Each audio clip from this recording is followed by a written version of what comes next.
గత వీడియోలో మనం నిరూపక తలం పైన రేఖీయ సమీకరణాన్ని ఎలా గీయాలో నేర్చుకున్నాం కదా. అయితే ఈ వీడియోలో కూడా మనం మరొక రేఖీయ సమీకరణాన్ని నిరూపక తలం పైన ఎలా గీయాలో నేర్చుకుంటూ దాని యొక్క అనువర్తనాన్ని కూడా తెలుసుకోబోతున్నాం. అనువర్తనం అంటే ఉపయోగము అని అర్థం. ఇంగ్లీష్లో చెప్పాలంటే అప్లికేషన్ అంటారు. అంటే ఈ రేఖీయ సమీకరణాన్ని నిరూపక తలం పైన గీయడం వలన నిజ జీవితంలో మనకు ఏ విధంగా ఉపయోగపడుతుంది అనే విషయాన్ని తెలుసుకోవడం అనువర్తనం అంటే.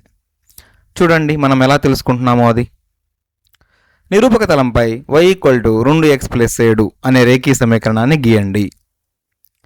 సమాధానం మనకిచ్చిన రేఖీయ సమీకరణం ఏమిటండి? y = 2x + 7. మరి ఈ రేఖీయ సమీకరణాన్ని మనం నిరూపక తలంపైన ఎలా గీస్తాం? సహజంగా నిరూపక తలంపైన ఏ రేఖనైనా గీయాలి అంటే మనకు బిందువులు కావాలి.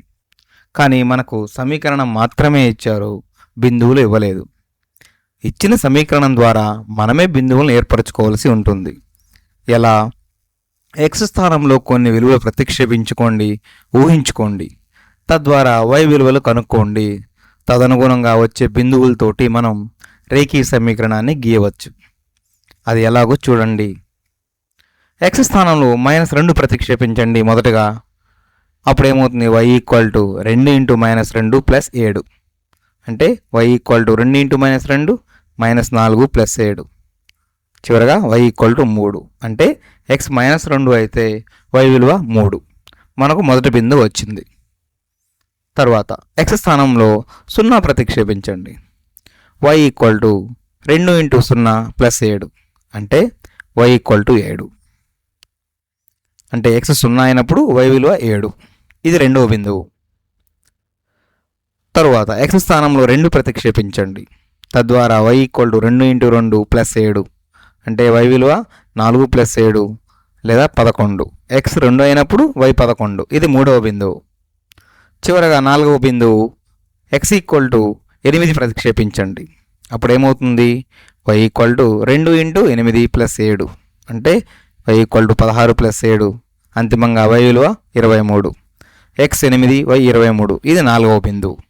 ఈ 4 బిందువుల ద్వారా మనం ఆ రేఖీయ సమీకరణాన్ని నిరూపక తలం పైన గీయవచ్చు. చూడండి, ఇది పట్టిక. x -2 అయితే y 3, x 0 అయితే y 7, x 2 అయితే y 11, x 8 అయితే y 23. ఈ బిందువులను ఉపయోగించుకొని మనం రేఖీయ సమీకరణాన్ని నిరూపక తలం పైన గీద్దాం.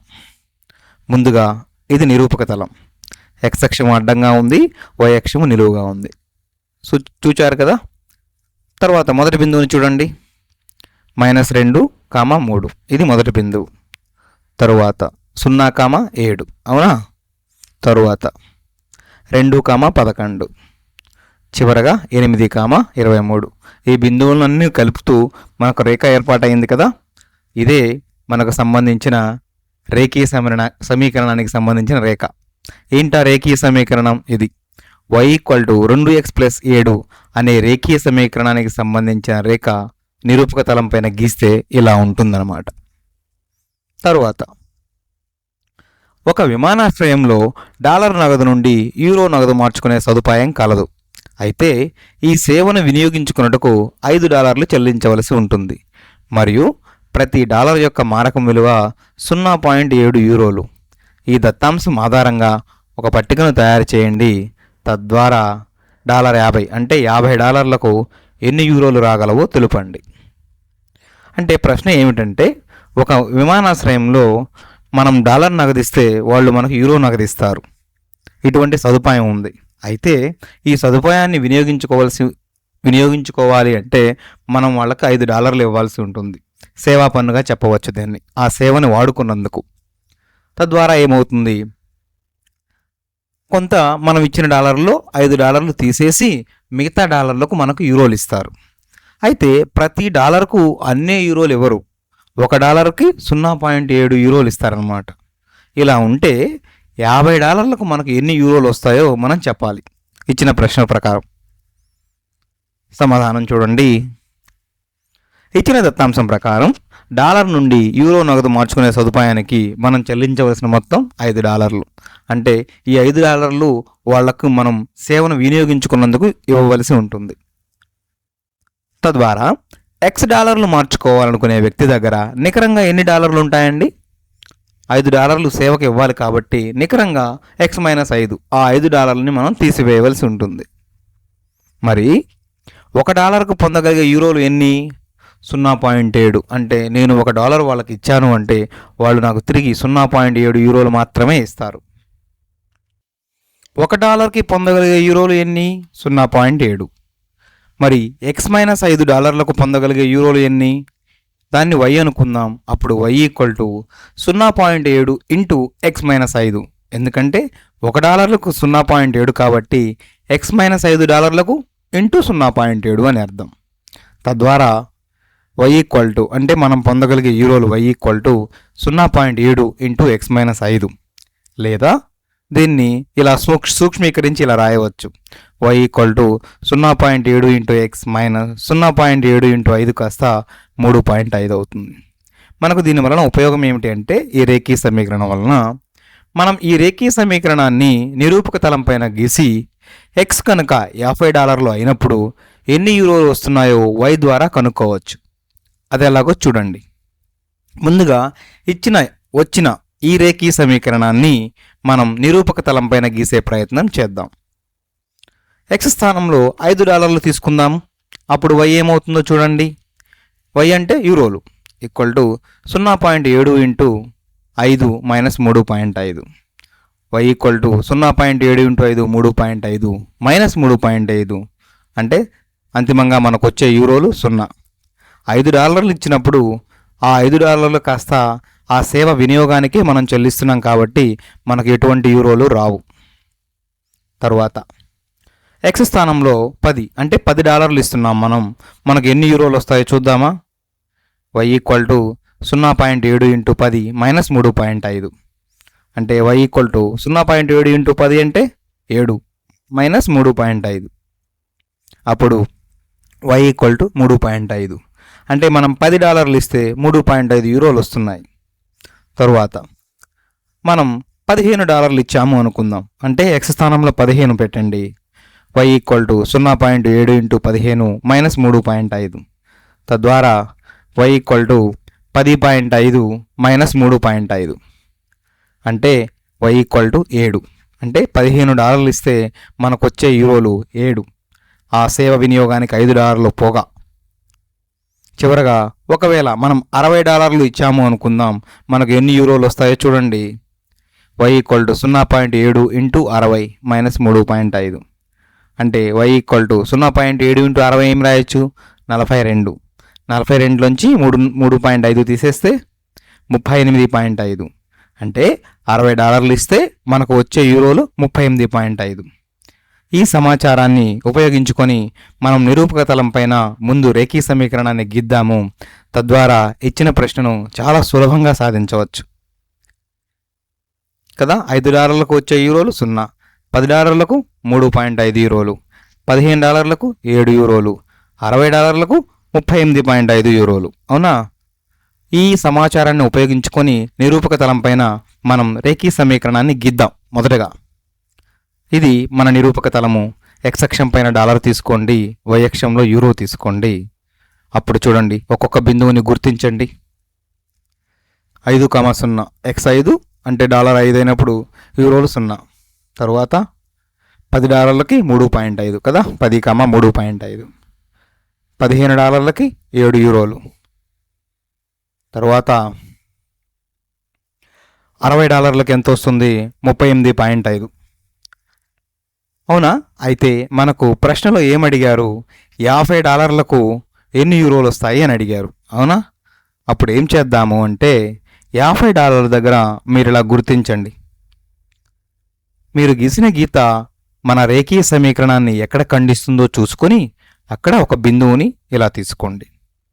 ఈ బిందువు దృష్ట్యా y అక్షంపైకి మరొక రేఖను ఇలా గీయండి. అంటే ఇది ఏం చెప్తుందంటే $50కు మీకు ఎన్ని యూరోలు వస్తాయో ఈ రేఖ చెప్తుంది. y అక్షంపైకి గీసిన రేఖ అది ఎక్కడ ఖండించుకుంటుందండి? y అక్షాన్ని సూక్ష్మంగా పరిశీలిస్తే ఇలా 31.5 దగ్గర ఖండించుకుంటుంది. అంటే 31.5 యూరోలు అని అర్థం. అంటే $50 ఇస్తే మనకు తిరిగి 31.5 యూరోలు వస్తాయి. 31.5 యూరోలని. చివరగా మరొక ప్రశ్న. క్రింద సూచించిన చిత్రం లేదా గ్రాఫ్ బరువు దృష్ట్యా కిలోగ్రామ్స్ మరియు పౌండ్స్ మధ్య సంబంధాన్ని సూచిస్తుంది. అయితే చిత్రాన్ని ఉపయోగించి ఇచ్చిన కొలతలను పరస్పరం మార్చండి. అంటే కిలోగ్రామ్ నుంచి పౌండ్స్లోకి, పౌండ్స్ నుంచి కిలోగ్రామ్స్లోకి మనం మార్చాలి. మరి మనకు ఇచ్చిన గ్రాఫ్ లేదా చిత్రం ఎలా ఉందో చూడండి. ఇది ఇలా ఉంది. ఇక్కడ ఏముంది? ఎక్స్ అక్షం పైన కిలోగ్రామ్స్ తీసుకున్నారు, వై అక్షం పైన పౌండ్స్ తీసుకున్నారు. వాటి మధ్య సంబంధాన్ని ఈ రేఖ ఇలా సూచిస్తుంది. సూచిస్తే మనం కొన్ని ప్రశ్నలకు సమాధానం చెప్పవలసి ఉంది. చూడండి ఏంటో అవి. 4 కిలోగ్రాములను పౌండ్స్లలో తెలపండి. అదేవిధంగా 9 కిలోగ్రాములను పౌండ్స్లో తెలపండి. 12 పౌండ్స్లను కిలోగ్రాముల్లో తెలపండి. 17 పౌండ్స్లను కిలోగ్రాముల్లో తెలపండి. ఇక్కడ 4 ప్రశ్నలు ఇచ్చారు. 2 ప్రశ్నలను కిలోగ్రాముల నుంచి పౌండ్స్లో తెలపాలి, మరో 2 ప్రశ్నలు పౌండ్స్ నుంచి కిలోగ్రాముల్లో తెలపాలి. అది ఎలా చేస్తామో చూడండి. మొదటిగా ఏ ప్రశ్న తీసుకున్నట్లయితే 4 కిలోగ్రాములను పౌండ్లలో తెలపాలి. అవునా? ముందుగా 4 కిలోగ్రాములు. కిలోగ్రాములు ఏ అక్షం పైన ఉందండి? ఎక్స్ అక్షం పైన.